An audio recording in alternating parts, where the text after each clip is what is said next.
आमदेसानी या खुदावन यीशु मसीह का आना बाइबल में सबसे बड़ा मौजू खुदावन यीशु मसीह की आमदेसानी बाइबल का सबसे बड़ा अहम वाक़या है। माजी की तमाम पेशन गोइयाँ इस वाक़े की तरफ इशारा करती हैं कि खुदा के इस शानदार खेल का अहम तरीन फैसला कुन मंजर आम पर आने वाला है। फिरदौस में जितने अंबिया इब्राहिम, मूसा, दाऊद, एलिया, एलिशा, जितने नबी फिरदौस में हैं वो भी खुदावन यीशु मसीह की आमद सानी के इस वाक़े और इस नज़ारे को देखने के मुंतज़िर और मुश्ताक हैं। जितने फिरदौस में खुदावन यीशु मसीह के नबी हैं ना, इंतज़ार कर रहे हैं खुदावन की आमद कब हो। अगर एक बात और यहाँ बताऊं कि ये सारे नबी खुदावन यीशु मसीह की बारात में शामिल हैं तो ये बात कम ना होगी। खुदावन यीशु मसीह की बारात में कौन है? इब्राहिम, एलिया, मूसा, हनूक, यशवा, ये खुद सब खुदावन यीशु मसीह की बारात में शामिल हैं। और खुदावन यीशु मसीह का बेस्ट फ्रेंड कौन था? कौन है? कौन? यूहन्ना बपतिस्मा देने वाला। उसकी खिदमत इतनी अरूज पर थी कि लोगों ने यूहन्ना से आकर पूछा कि आने वाला तो ही है, हम किसी और की राह देखें? क्या तो वो नबी है? फिर उसने कहा कि मैं दुल्हा का दोस्त हूं, उसकी वो दुल्हन है और वो दुल्हा है। और उसने अपने बारे में कहा कि मैं तो उसकी जूती का तस्मा खोलने के लायक भी नहीं हूं। यीशु ने कहा जितने औरतों में से पैदा हुए सब में बड़ा यूहन्ना बपतिस्मा देने वाला है। मैं बता रहा हूं सारे नबी इंतजार कर रहे हैं कब यीशु मसीह की आमदेसानी हो और वो अपनी दुल्हन को लेने के लिए आए। आप दुनिया में दुख उठा रहे हैं ना, आप आंसू बहा रहे हैं, आप सोचते हैं हमारे बच्चों का मुस्तकबिल क्या होगा, आप सोचते हैं हम बड़े मुश्किलात के अंदर हैं। आपके लिए खुशखबरी यह है यीशु मसीह की आमदेसानी होने वाली है। आपके सारे दुख खत्म हो जाएंगे, आपके सारे आंसू खुदा खुद साफ कर देगा। लिखा है वो खुदावन हमारी आंखों के सब आंसू पोंछ देगा। आपको खुदा ऐसी जगह ले जाने वाला है जहां रोना नहीं है, जहां चिल्लाना नहीं है, जहां दांतों का पीसना नहीं है, जहां पर बीमारी कोई नहीं है, झगड़े नहीं है, फसाद नहीं है, पॉलिटिक्स नहीं है, सियासत नहीं है, झूठ नहीं है। ऐसी जगह पर खुदा अपनी कलीसिया को ले जाने वाला है जहां सोने की सड़कें होंगी, जहां तसल्ली का दरिया बहेगा, जहां खुदा का जलाल होगा, जहां खुदा की हज़ूरी होगी। यीशु ने कहा तुम्हारा दिल ना घबराए, खुदा पर ईमान रखते हो मुझ पर भी ईमान रखो। मेरे बाप के घर में बहुत से मकान हैं, आप किराए के घरों में रह रहे हैं, मत घबराइए। एक दिन नए मकान की रजिस्ट्री आपको मिलने वाली है और वो नया मकान जमीन पर तो नहीं है, वो नया मकान आपके लिए खुदावन यीशु मसीह ने आसमान पर बनाया हुआ है। या तो मालिक मकान आपको तंग करते हैं ना, ये हो रहा वो हो रहा है, लेकिन वहां जो मालिक है वो आपको कभी तंग नहीं करेगा। हालेलुया। आपके लिए खुदा ने आसमान पर नया यरूशलेम बनाया है। बता रहा हूं जितने भी नबी हैं इंतजार कर रहे हैं कब वक्त आए यीशु की दुल्हन को देखें। आप भाइयों और बहनों, हम सब खुदावन यीशु मसीह की दुल्हन है और खुदावन यीशु मसीह हमारा दूल्हा है। आपने ऐसी शादी आज तक कभी नहीं देखी होगी जो लड़के ने ड्रेस पहना हो और वही ड्रेस लड़की ने पहना हो। मैंने बड़े निकाह पढ़ाए, 24 साल खिदमत में हूं, मुझे हो गए। मैंने बड़े निकाह देखे, पढ़ाए भी मैंने बड़े, लेकिन आज तक ऐसा कोई निकाह मैंने नहीं देखा लड़के ने भी वाइट ड्रेस पहना हो और लड़की ने भी वाइट ड्रेस पहना। कंट्रास्ट ही होता है। पर याद रखिए, यीशु की दुल्हन का लिबास भी सफेद है और खुदावन यीशु मसीह का लिबास भी सफेद ही है।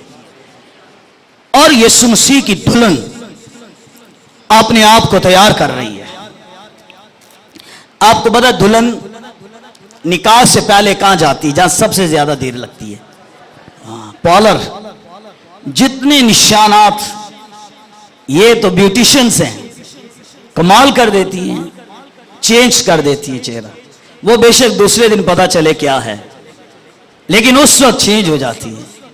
खुदा का पाक रूह कलीसिया पर मौजूद है और ऐसा कलीसिया को खूबसूरत बना रहा है, ऐसा कलीसिया को निखार दे रहा है। जैसा यीशु है वैसे ही उसकी कलीसिया को तैयार कर रहा है, वैसे ही उसकी कलीसिया तैयार हो रही है। सारे नबी इंतजार कर रहे हैं खुदावन यीशु मसीह की आमद-ए-सानी कब हो। आप बाइबल में से पढ़िए, कभी भी आसमान पर खामोशी नहीं हुई। आसमान पर शोर है, कदूस कदूस, प्रस्तिश, सिताइश, इन चीजों का शोर है।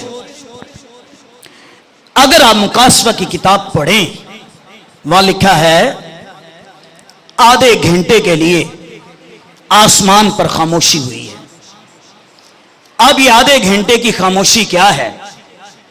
बाइबल स्कॉलर, बाइबल उलमा ये कहते हैं, ये आधे घंटे की खामोशी ये है, यीशु अपने बाप के साथ अपनी दुल्हन को लेने के लिए आने वाला है।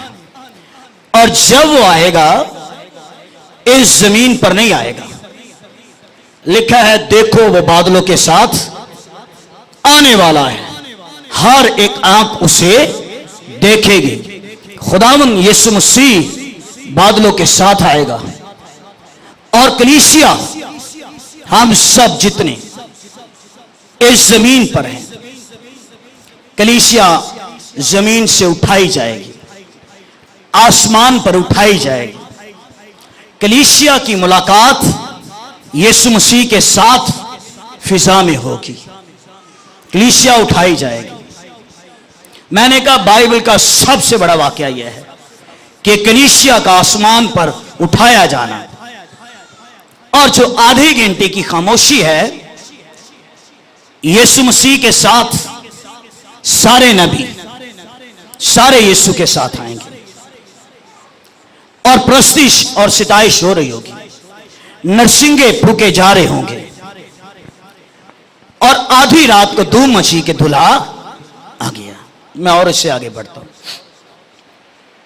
मैंने कहा, जितने नबी फिरदौस में हैं, खुदावन यीशु मसीह की आमद-ए-सानी का इंतजार कर रहे हैं कि कब यीशु की आमद हो और हम उसकी कलीसिया को लेने के लिए आए। शैतान भी बड़ी बेचैनी के साथ इस वाकये को और इस नजारे को देखने के लिए इंतजार कर रहा है। इसलिए इंतजार कर रहा है क्योंकि कलाम में लिखा हुआ है कि उसका वक्त जो है वो थोड़ा रह गया है, इसलिए वो इंतजार कर रहा है। लेकिन ये हकीकत है, यीशु आएगा और उसने आना ही आना है। जो बाइबल के स्टूडेंट हैं, लिखने वाले हैं, मैं जल्दी से चंद एक हवाले जुबानी बोलता हूं, आप लिखने वाले इन हवालों को लिख सकते हैं। मुकासवा पहले बाब की 7वीं आयत, वहां यीशु मसीह ने खुद फरमाया, देखो वो बादलों के साथ आने वाला है, हर एक आंख यीशु को देखेगी। फिर अमाल की किताब के पहले बाब की 9वीं आयत में, यही यीशु जो तुम्हारे पास से आसमान पर उठाया जा रहा है, ये यीशु फिर दोबारा वापस से आएगा। मत्ती 25 की 29 में, इब्ने आदम को बड़ी कुदरत और बड़े जलाल के साथ तुम बादलों पर आते हुए देखोगे।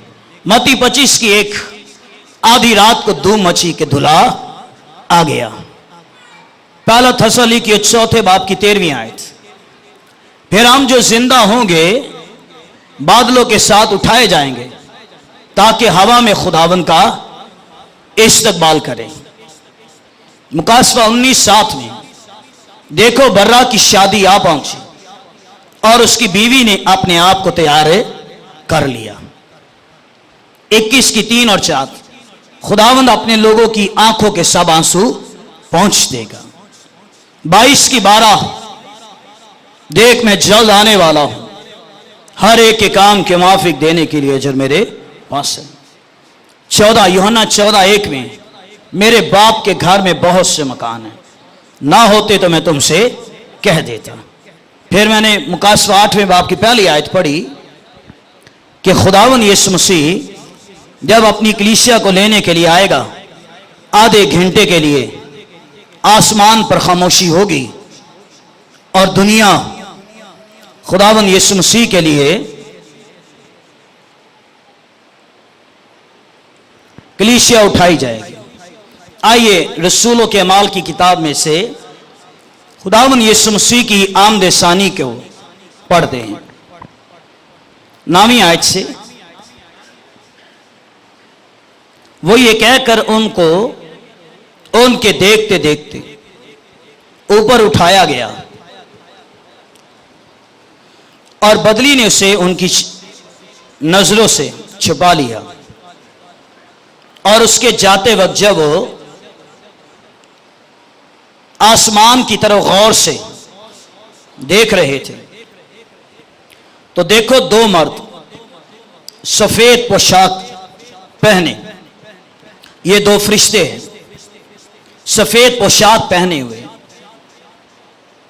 उनके पास आ खड़े हुए, कहने लगे, ऐ गलीली मर्दों, तुम क्यों खड़े हुए आसमान की तरफ देखते हो?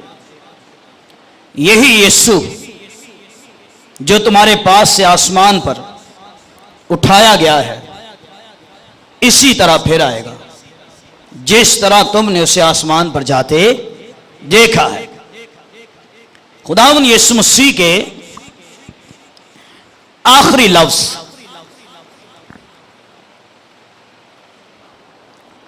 कोई इज्जत अपने शागिर्दों से खुदावन बातें कर रहे हैं और देखते देखते यीशु ऊपर आसमान पर उठाया जा रहा है और शागिर्द यीशु मसीह को देख रहे हैं। और फरिश्तों ने शागिर्दों से कहा, ऐ गलीली मर्दों, तुम आसमान पर क्या देख रहे हो? यही यीशु जो आसमान पर जा रहा है, ये फिर दोबारा वापस आएगा। देखिए, मसीह ने 3.5 साल खिदमत की, 33.5 साल यीशु मसीह जमीन पर जिंदा रहे और सलीब पर मरे और 3 दिन कब्र में रहे और तीसरे दिन मुर्दों में से जी उठे। 40 दिन यीशु अपने शागिर्दों को नजर आता रहा और सिर्फ नजर ही नहीं आता रहा बल्कि आसमान की बादशाही की उनसे बातें भी करता रहा। 40 दिन तक शागिर्द समझे कोई रूह आ गई है। यीशु मसीह ने कहा, तुम मुझे रूह ना समझो, क्योंकि रूह के गोश्त और हड्डी नहीं होती है, पर मेरे बदन को चेक करो, मेरे अंदर गोश्त और हड्डी है। वो यकीन फिर भी नहीं किया और उन्होंने फिर अपने शागिर्दों से कहा, बच्चों, तुमने जो मछलियां अभी पकड़ी हैं क्या हैं? और मुझे बताइए, उसने जी उठकर भी अपने शागिर्दों से रोटी और मछली खाई या नहीं खाई? उन्होंने खाई, ताकि उनके शागिर्दों को यकीन हो जाए कि यीशु मसीह जी उठा है और कोई रूह नहीं आई है, बल्कि यीशु खुद जी उठा है, बदन समेत जी उठा है। जो सलीब पर बदन लेकर मरा, वही बदन लेकर जी उठा है। वो जो सलीब वाला बदन था वो जरा महदूद था, और जी उठने के बाद जो मसीह का बदन है वो लामहदूद बदन है। लेकिन वो फिर दोबारा आएगा। यह मसीह की बादशाहत है। उन्होंने बड़ी तमसीलें आसमान की बादशाही के ताल्लुक से दी। अगर आप मत्ती 13वें बाब में पढ़े ना, यीशु मसीह की कई तमसीलें आसमान की बादशाही के ताल्लुक से थी। शागिर्द समझे कि यीशु हमें रोमी हुकूमत की बादशाहत से आजाद करने के लिए आए, पर यीशु ने रोमी हुकूमत की बादशाहत से आजाद करने नहीं आए, उन्हें गुनाह की बादशाहत से आजाद करने के लिए आए थे। उन्हें बीमारी की बादशाहत से आजाद करने के लिए आए थे। उन्हें शैतानी कुव्वतों और शैतानी तासीर की बादशाहत से यीशु आजाद करने के लिए आए थे। यूहन्ना की इंजील में लिखा, उन्होंने यीशु को पकड़ा, आप हमारे बादशाह बन जाइए।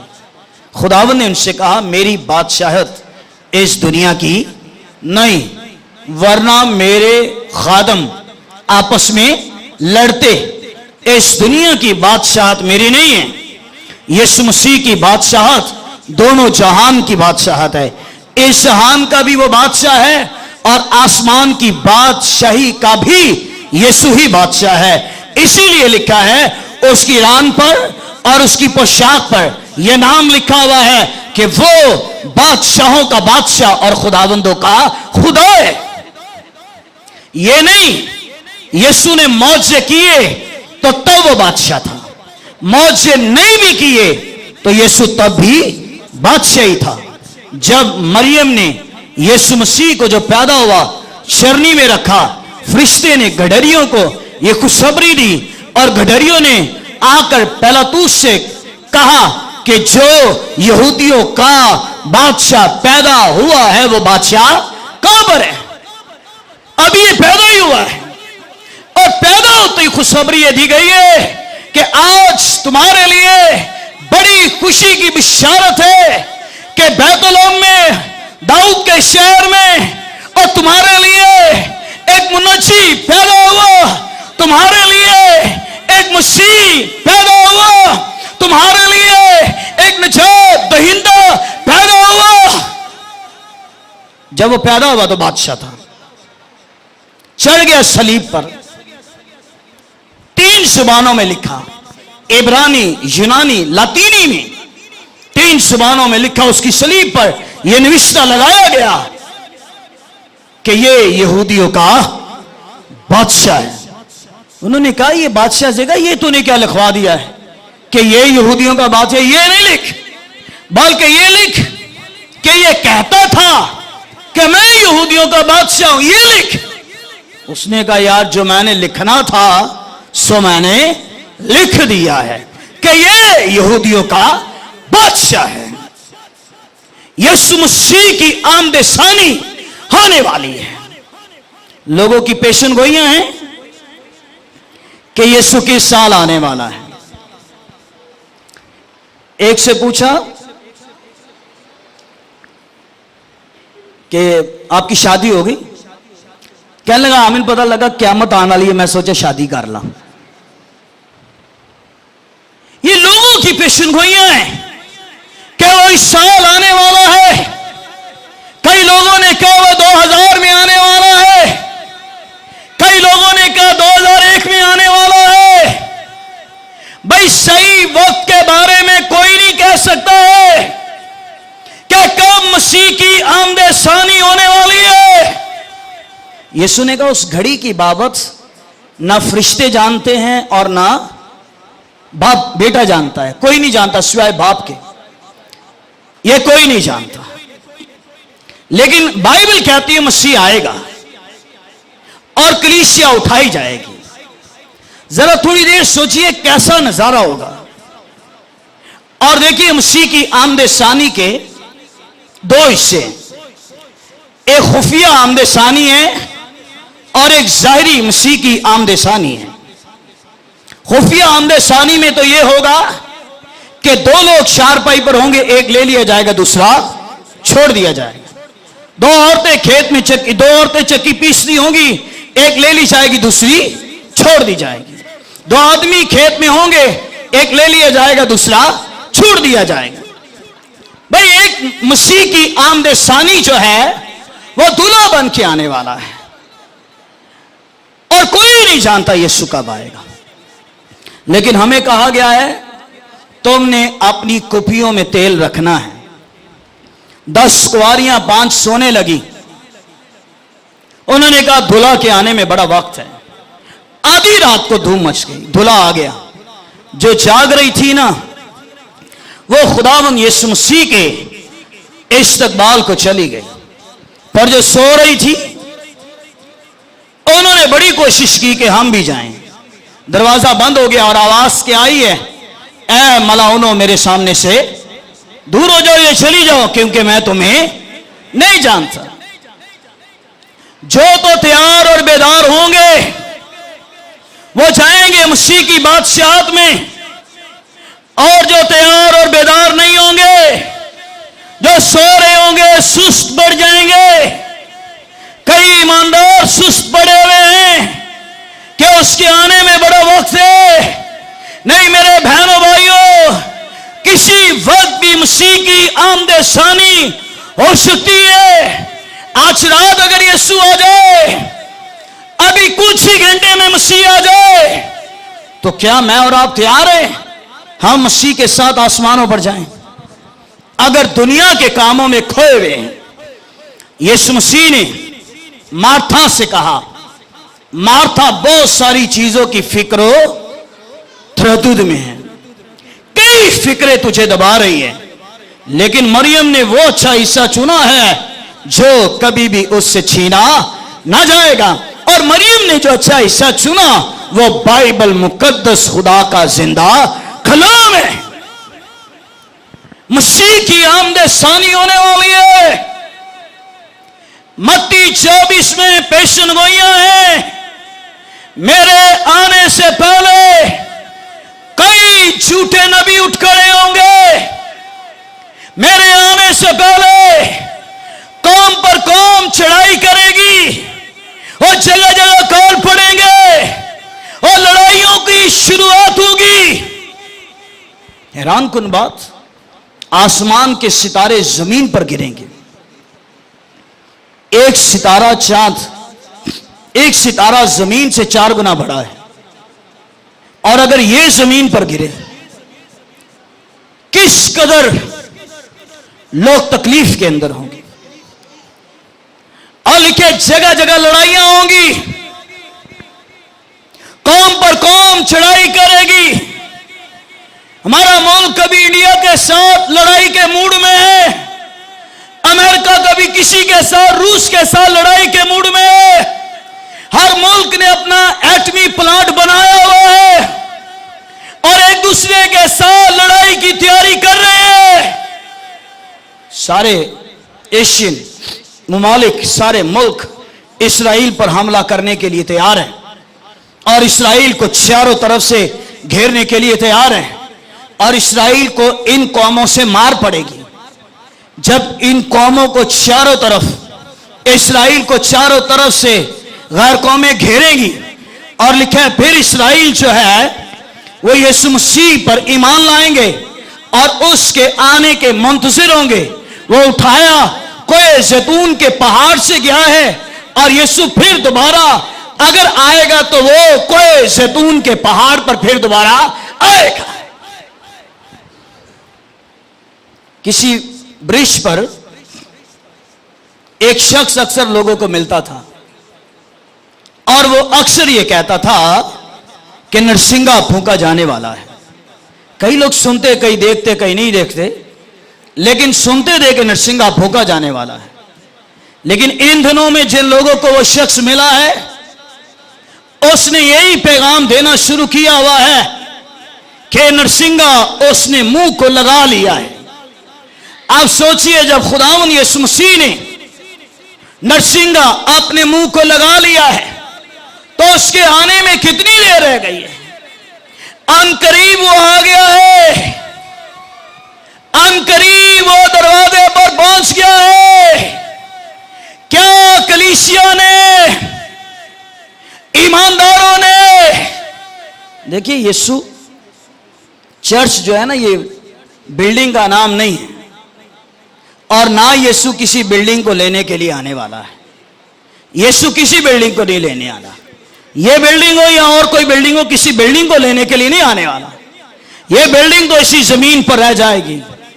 शागिर्दों ने यीशु मसीह को यरूशलेम की बड़ी बड़ी इमारतें देखी है। खुदावंद ने उनसे कहा, मैं तुमसे कहता हूं इस जमीन के ऊपर पत्थर पर पत्थर बाकी ना रहेगा जो गिराया ना जाएगा, सब कुछ गिराया जाएगा। अगर दुनिया में कोई चीज रहेगी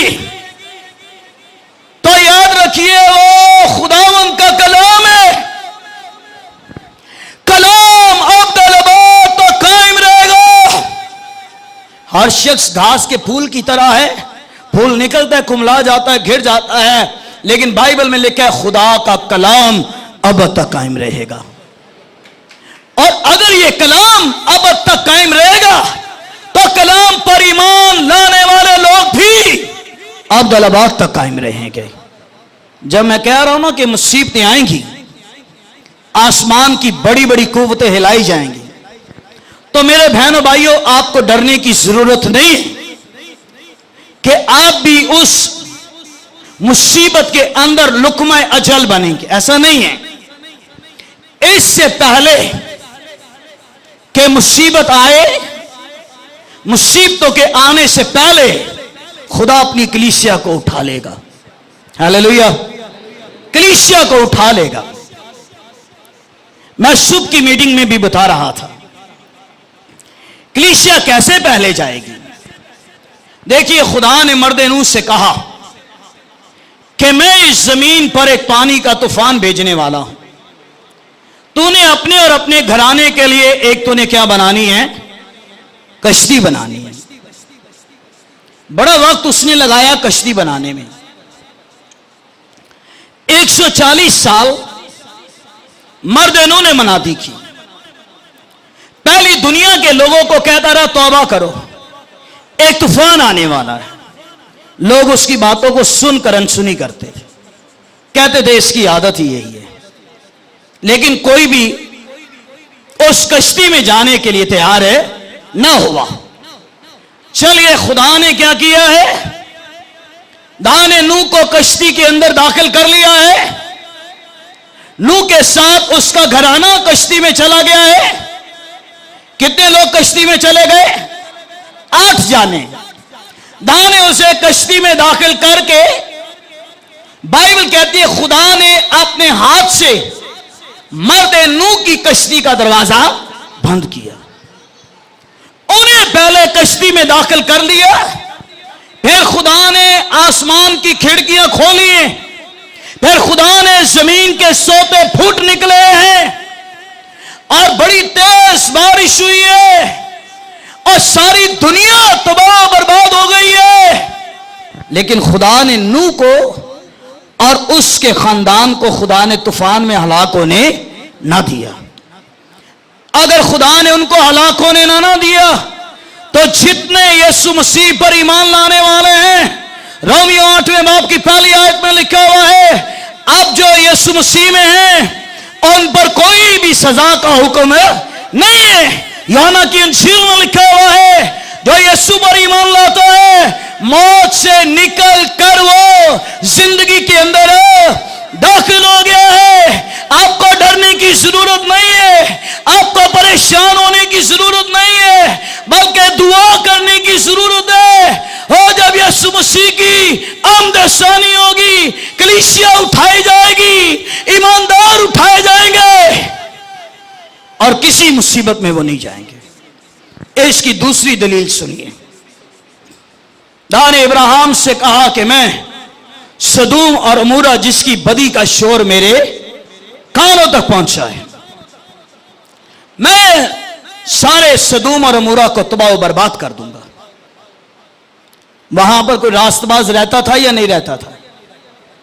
कोई रास्तबाज सदूम और अमूरा में रहता था या नहीं था रहता? क्या नाम था उसका? लूत। वो रास्तबाज है वहां पर। खुदा ने अपने फरिश्ते को भेजा है और लूत का हाथ पकड़ ले, उसे सदूम से निकाल ले। जब तक लूत सदूम और अमूरा में है, मैं अपनी आंख को नाज़िल नहीं करूंगा। पहले सदूम से जो है वो लूत तो फिर उसे आग के साथ भस्म करूंगा। इसी तरह कलीसिया जब जमीन से उठाई जाएगी, फिर जो दुनिया में रह जाएंगे उनके बारे लिखा है मुसीबतों का शुरू होगा, पहाड़ों की तरफ भागेंगे, हमें बर्रा के गजब से बचा लो, हमें बर्रा के गजब से बचा लो। और लिखा है उस वक्त उनके लिए तौबा का दरवाजा बंद हो जाएगा और उनकी माफी का वक्त खत्म हो जाएगा। मैंने बताया कलीसिया आसमान पर उठाई जाएगी। कलीसिया के दो हिस्से हैं। कलीसिया के कितने हिस्से हैं? दो हिस्से। एक तो मैं और आप जो यहां पर हैं, हम मसीह की कलीसिया है, और एक वो मसीह की कलीसिया है जो कब्रिस्तान में पड़ी हुई है। कई खादम कब्रिस्तान में है या नहीं है? कई खुदा के खादम वहां पर दफन हुए या नहीं हुए? बेशुमार मुकद्दसीन कब्रिस्तान में हैं। और बाइबल में लिखा है इससे पहले कि हमें ये इत्तला मिले कि यीशु की आमद हो चुकी, हमसे पहले फरिश्ते कब्रिस्तान में जाएंगे और कब्रिस्तान में लोगों को कहेंगे सोने वाले जागो, सोने वाले जागो। याद रखिए, ईमानदार कभी भी नहीं मरता। यीशु मसीह ने लाजर के बारे में कहा, लाजर मरा नहीं बल्कि लाजर सो रहा है, और हम उसे जगाने के लिए जाते हैं। कई ईमानदार कब्रिस्तान में सोए हुए हैं। फरिश्ते नरसिंगे फूकेंगे और जो कब्रिस्तान में सोए हुए हैं उनकी कब्रें खुलेंगी और हमसे पहले वो जिंदा किए जाएंगे। आप इन बातों पर ईमान लाते हैं या नहीं? चलिए बाइबल में से मैं इसे पढ़ देता हूं। थस्सलुनीकियों के खत में से पढ़िए, पहला खत थस्सलुनीकियों का, चौथा बाब उसका 13वीं आयत। ऐ भाइयों, ऐ मुकद्दसीनों, हम नहीं चाहते कि जो सोते हैं, ईमानदार मुकद्दसीन जो सोते हैं, उनकी बाबत तुम ना वाकिफ रहो, ताकि औरों की माने जो ना उम्मीदें गम ना करो। हमें यकीन है यीशु मर गया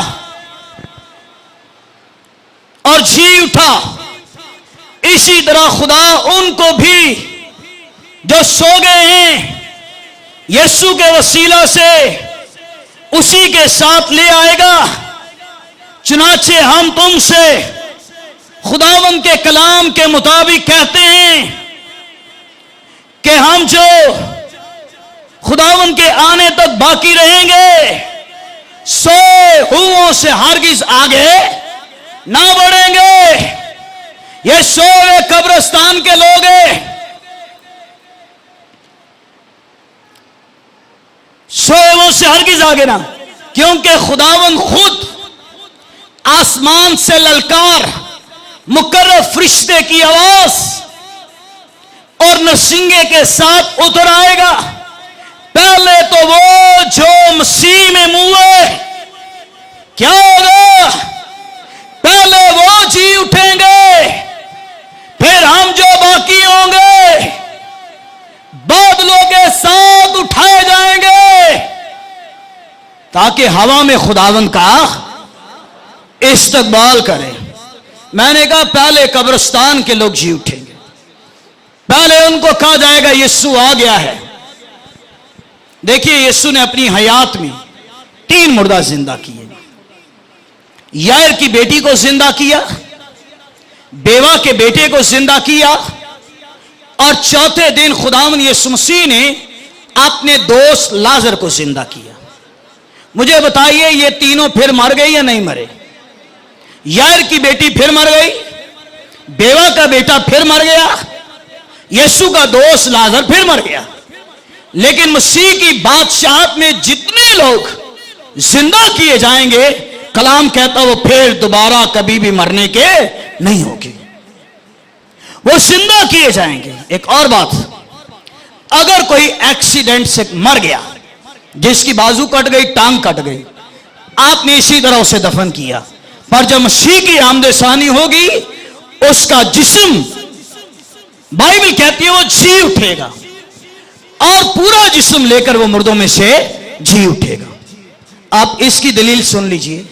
गरीब लाजर दुनिया में बीमार था, नासूरों से भरा हुआ था, जिस्म उसका गल सड़ गया था, पर जब यीशु मसीह ने उसकी तमसील बताई तो मसीह ने कहा कि गरीब लाजर इब्राहिम की गोद में क्या कर रहा है? आराम पा रहा है। और नया जिस्म उसे मिला हुआ है। वो रोने वाला, बीमारी वाला जिस्म रह गया है, एक नया जिस्म मिला हुआ है, एक जलाली जिस्म मिला हुआ है। और वो जलाली जिस्म के साथ जो है आसमान की बादशाही के अंदर वो आराम कर रहा है। हालेलुया। और जिसका जिस्म तंदुरुस्त था ना, वो आग में रह के क्या कर रहा था? हैं? लिखे वो चिल्ला रहा है, मुझे एक पानी का कतरा पिलाया जाए। यीशु मसीह अपनी बादशाहत में तख्त पर बैठेंगे और फरिश्ते मसीह के साथ आएंगे।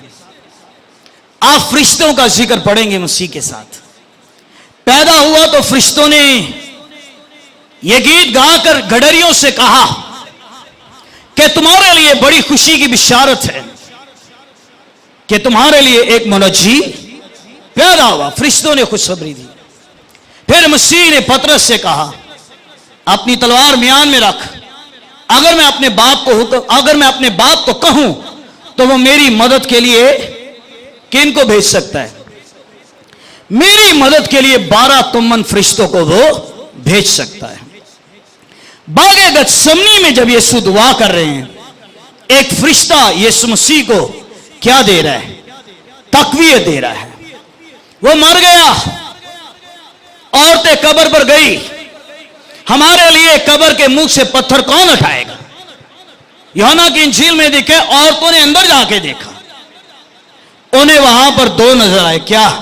फरिश्ते, एक सराहनी और एक पैंथाने, एक पैरों की तरफ एक सर की तरफ फरिश्ते नजर आए। फरिश्तों ने औरतों से कहा, किसे ढूंढती हो? यीशु को। क्या तुम्हें मालूम नहीं कि उसने पहले कहा था मैं मरूंगा और फिर मैं तीसरे दिन मुर्दों में से जी उठूंगा? ये फरिश्ती ने औरतों को बताया कि ये कब्र यीशु मसीह की है, ये पत्थर जो हटा हुआ है, ये कफन जो पड़ा हुआ है, ये भी यीशु मसीह का है। और वो अपने कहने के मुताबिक, वो अपने कौल के मुताबिक जो कुछ उसने कहा, वो अपने कहने के मुताबिक जो है वो जी उठा है। अपनी कब्र में नहीं है। खाली कफन तुम देख लो, खाली कब्र तुम देख लो, वो जी उठा है। उसका कौल सच्चा है, उसका कलाम सच्चा है, वो अपने कलाम के मुताबिक जो है वो सच्चा है, वो जी उठा है, वो आने वाला है। हालेलुया। आप और मैं दुनिया के झंझटों से आजाद होने वाले हैं। हालेलुया। दुनिया को छोड़ने वाले हैं, दुनिया को हम बाय बाय कहने वाले हैं। अफसोस उन लोगों पर जो इस जमीन पर रह जाएंगे। शायद मैंने पहले बताया है, किसी तरह खादम यीशु की आमद सानी पर सुना रहे थे। कोई था उस इबादत में, कन्वेंशन में, शख्स कहने लगा, भाई जी, पादरी साहब से कहने लगा, भाई जी जो तुसी उडोगे आसमान से, मैं थोड़ी लत फड़ांगा और मैं भी उठ जाऊंगा। भाई साहब ने पता क्या जवाब दिया? उसने कहा, भाई बस मैं तो इसलिए आसमानों पर जाऊंगा, जाएंगे वो जिन्होंने यीशु मसीह पर ईमान रखा हुआ होगा और जिन्होंने अपने गुनाह से तौबा की होगी, वो जाएंगे। अब ना जाने वालों की जरा लिस्ट पढ़ लीजिए, कौन है जो नहीं जाएंगे। मैंने सिर्फ चंद हवाले लिखे हैं, आपको शायद इनसे ज्यादा आपको पता हो कि कौन नहीं जाएंगे। मुकाशवा 22वें बाब की 15वीं आयत लिखते जाइए, बाद में से पढ़िए। यहां लिखा है, कौन है जो खुदा की बादशाहत में नहीं जाएगा? गौर से सुन लीजिए। मगर कुत्ते, जादूगर, हरामकार, खूनी, बुत परस्त, झूठी बात का पसंद करने वाला और झूठी बात का घड़ने वाला, कुत्ते पता किसे कहते हैं? माफी के साथ। एक तो यीशु मसीह ने कनानी औरत को कहा था ना, लड़कों की रोटी लेकर कुत्तों को डाल देना, ये वो नहीं है। ये बाइबल कुत्ते उनको कहती है जो किसी कस्बी को, पुराने अहदनामा में से बोल रहा हूं, जो किसी कस्बी को जनाकारी के लिए बेचते हैं, बाइबल उन्हें कुत्ते कहती है। दूसरे लफ्जों में कहेंगे, जो औरतों को जनाकारी के धंधे पर बेचते हैं, बाइबल उन्हें कुत्ते कहती है। हमारी अपनी कौम में भी आपको कई ऐसे कुत्ते मिलेंगे जो जवान बेटियों को इन धंधों पर बेचते हैं। खुदा ने कहा है कि वो कभी भी खुदा की बादशाहत के बारे से ना होंगे। जादूगर, जादू करने वाले खुदा की बादशाहत के वारिस नहीं होंगे।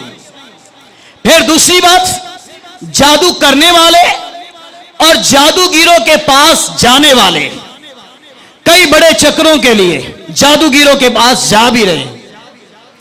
और याद रखिए, अगर कोई जादूगिरों के पास जाएगा, चाहे वो बेटे के लिए जाए, कारोबार के लिए जाए, घर के लिए जाए और किसी चीज के लिए जाए, अगर वो जादूगिरों के पास जाएगा, कभी भी वो खुदा की बादशाहत का वारिस नहीं होगा।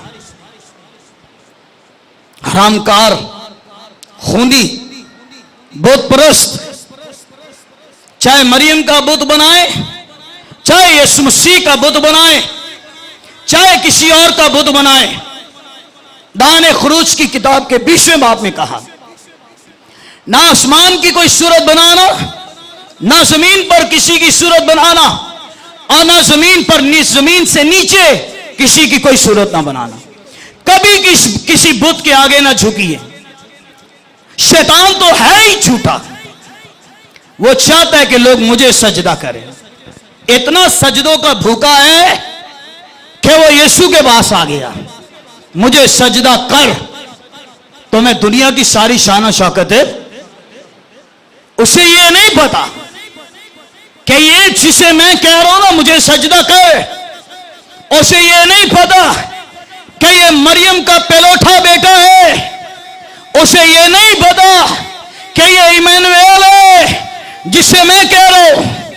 कभी किसी बुत के आगे ना सजदा कीजिए, कभी किसी बुत के आगे ना झुकिए, लेकिन हर जुबान ये इकरार करे कि यीशु मसीह खुदावंद है, और हर घुटना खुदावंद यीशु मसीह के आगे झुके, खा वो आसमानियों का हो या जमीनियों का या उनका जो जमीन के नीचे। झूठ का पसंद करने वाला, यीशु ने यूहन्ना की इंजील में कहा, जो कोई झूठ बोलता है वो अपने बाप किससे है? अपने बाप इबलीस से है। इबलीस झूठा है, बल्कि झूठों का बाप है। जब वो झूठ बोलता है तो वो अपनी ही सी कहता है। जो झूठ बोलता है वो कभी भी खुदा की बादशाह का वारिस नहीं होगा, वो यही रह जाएगा। चाहे दुआएं करे, प्रस्तिश करे, कलाम पढ़े, पर बाइबल ये कहती है झूठ बोलने वाला और झूठी बात का पसंद करने वाला कभी खुदा की बादशाही में नहीं जाएगा। झूठ बोलने वाला इबलीस से है और सच बोलने वाला यीशु मसीह से है। गर्दन कट जाए तो कट जाए, मैं जिस नबी की बात करने लगा सुन लीजिए, गर्दन कट जाए तो कट जाए, लेकिन कभी भी सच्चाई की राह से पीछे ना हटिए।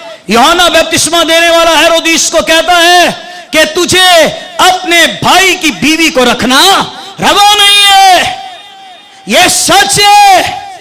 उसकी गर्दन कट गई, लेकिन वो सच्चाई की राह से नहीं मुड़ा। हमारी हर बात का दो मतलब होते हैं। आप किसी से कहे बहन आपने ऐसा कहा, भाई आपने ऐसा कहा, तो वो पता क्या कहेगा? मेरा ये मतलब नहीं था, मेरा ये मतलब नहीं, मैं ये कहना चाह रहा। हमारी हर बात का दो मतलब है, लेकिन खुदा की हर बात का एक ही मतलब है। उसने कह दिया सो कह दिया कि कोई भी झूठ बोलने वाला हो वो खुदा की बादशाही का वारिस ना होगा। जो बात मैं कहने लगा हूं ये इससे भी हैरान कौन है। रेनर्ड बॉन्के अफ्रीका के अंदर उसकी मीटिंग में एक 3 दिन का मुर्दा जिंदा हुआ। उसका नाम डैनियल कचावा, जो जिंदा हुआ। रनआउट बॉन्के की पूरी टीम ने डैनियल कचावे का एक इंटरव्यू किया, आपने आसमान की बादशाही में क्या देखा? उसने कहा मुझे तो यह बताया गया ये आसमान की बादशाही है। कह रहे इसके बाद मैंने दोजख देखी और मुझे दोजख भी दिखाई गई। मैंने कई अपने साथियों को दोजख में देखा। मैंने फरिश्ते से कहा ये दोजख में क्यों है? तो उन्होंने कहा ये सिर्फ यीशु का नाम लेने वाले थे, उसके कलाम पर चलने वाले नहीं थे, इसलिए ये दोजख में आए हैं। और रनआउट बॉन्के कहते हैं मेरी पूरी टीम ने 3 दिन सारा विजिटेशन खत्म किया, सारे प्रोग्राम वाइंड अप किए, और 3 दिन कमरा बंद करके हम रोते ही रहे कि कहीं ऐसा ना हो कि मैं और आप सारी जिंदगी काम करके खुदा की बादशाह से दूर रह जाएं। एक छोटा सा झूठ आपको खुदा की बादशाही से दूर ले जाएगा। चलिए पहला करंथियों 6 बाब नामी आयत। बदकार खुदा की बादशाहत के वारिस से ना होंगे, ना याश, ना लौंडेबाज, ना चोर, ना लालची, ना शराबी, ना गालियां बकने वाले, ये कभी खुदा की बादशाहत के वारिस से नहीं होंगे। ये सारे ही बाहर रहेंगे। चोर, लालची, ये कभी नहीं। शराबी, हम शराब को बहुत कम तरजीह देते हैं। नहीं खैर है, कुछ नहीं होता, मुंडा जवान होया पींड है, कुछ नहीं होता। बाइबल में इफिसियों के खत में लिखा हुआ है शराब में मतवाले ना बनो, क्योंकि इससे बदचलनी वाकया होती है, बल्कि क्या करो रूह से मामूर हो जाओ। आपके घरों में अगर शराब आ रही है ना, तो यह खतरनाक बात है कि बच्चे आपके सामने शराब पी रहे हैं। आप सख्ती करें या ना करें, लेकिन एक काम उनके लिए जरूर करें, आप अपने बच्चों के लिए, अपने शौहरों के लिए, भाइयों के लिए जो पीते हैं, आप घुटने टेकिए, अपना कमरा बंद कर लीजिए और उनके लिए दुआ में ठहर जाइए। दामन मेरे घर से शराब की लानत को खत्म कर, दामन मेरे घर से शराब की लानत को खत्म कर। आपके कहने से बाज आए या ना आए, आपके कहने से वो बाज आए या ना आए, लेकिन आपकी दुआ करने से खुदा उनकी जिंदगियों को बदल देगा। गलतियों 5वें बाब की 19वीं आयत। जिस्म के काम तो जाहिर है, हरामकारी, नापाकी, शहवत प्रस्ती, जो चीज बाहर से आती है वो आदमी को नापाक, लेकिन अंदर से निकलने वाली चीजें आदमी को नापाक करती हैं। हरामकारियां, खूनरेजियां, लालच, बदी, ये सब चीजें आदमी के अंदर से निकलकर उसे नापाक करते हैं। फिर 20-15 में जिस किसी का नाम खुदावंद की किताबे हयात में लिखा हुआ ना मिला, उसे वहां डाला जाएगा जहां रोना और दांतों का पीसना है। ये सारी लिस्ट जो पढ़ी गई है, ये उन लोगों की है जो खुदा की बादशाही से बह रहेंगे। पर मुबारक हैं वो जिनके जामे बर्रे के लहू से धुले हुए हैं। मुबारक हैं वो जिन्होंने अपने गुनाहों से तौबा की हुई है। उनसे यीशु कहेगा आओ मेरे बाप के मुबारक लोगों, वो बादशाही जो बनाए आलम के पेशतर से है, इसे मिरास में ले लो। और दाईं तरफ वालों से कहेगा मालाउनो मेरे पास से दूर हो जाओ, क्योंकि मैं तुम्हें नहीं जानता। आप सोचिए हम इन दोनों में से किस तरफ खड़े हैं? क्या उनकी तरफ हैं जिनके बारे में यीशु मसीह ने कहा मेरे बाप के मुबारक लोगों, बादशाही तुम्हारे लिए है, आओ इसे मिरास में ले लो। आइए अपने सरों को झुकाएं।